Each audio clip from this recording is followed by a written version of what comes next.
Si William Branham est un vrai prophète, pourquoi son nom n'est-il pas écrit dans la Bible?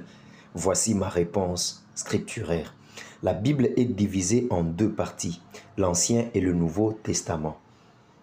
Est-ce que vous pouvez croire que dans l'Ancien Testament, on a parlé là-bas de Jean-Baptiste, on a aussi parlé là-bas du Seigneur Jésus-Christ?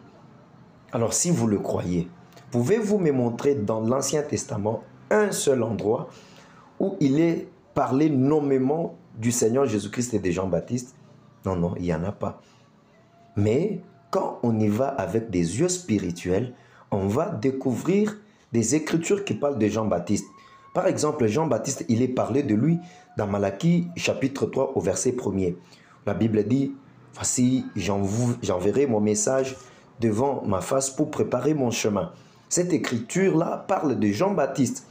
Le Seigneur Jésus-Christ, par exemple, on a parlé de lui dans Ésaïe 7,14 et dans bien d'autres écritures. Mais on n'a pas parlé, on n'a pas cité son nom. Dans Ésaïe 7, on dit par exemple qu'une vierge concevra.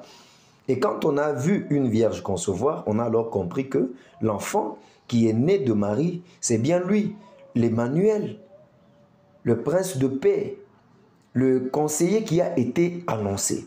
Donc, quand Dieu parle d'un prophète qui doit arriver, il ne cite pas son nom, mais il définit le travail qu'il doit faire.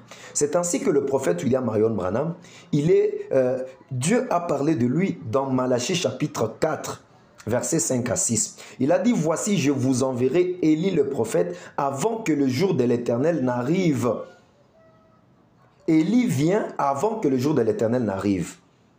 Quelque chose, petite mise au point. Dans Malachie chapitre 4 là-bas, il est aussi parlé de Jean-Baptiste.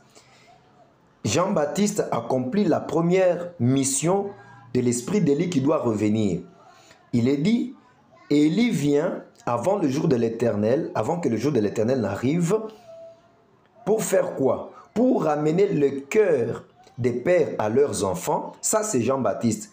Qui sont les pères? Ce sont les Juifs, les pharisiens, qui devaient être ramenés au Fils, le Seigneur Jésus-Christ, qui devait venir dans sa première venue. Mais maintenant, remarquez, Élie vient dans les derniers jours, avant que le jour de l'Éternel arrive. Le jour de l'Éternel, c'est le jour de la venue du Seigneur Jésus-Christ, la seconde venue qui est donc l'enlèvement. Avant que cela ne se produise, l'esprit d'Élie doit revenir sur un homme dans le dernier jour pour préparer les gens à l'enlèvement.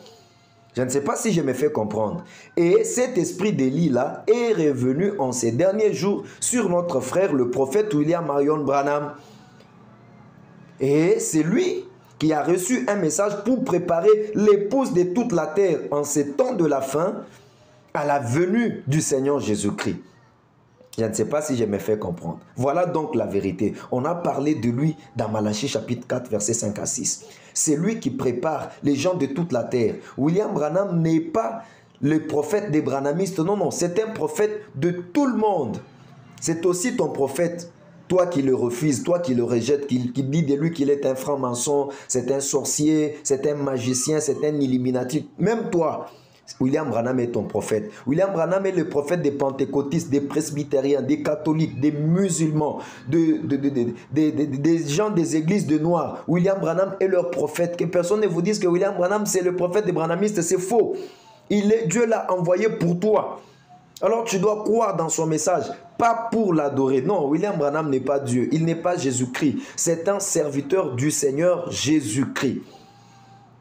Je crois avoir répondu à ta question. Que Dieu te bénisse. Je t'aime bien. Crois le message. Merci.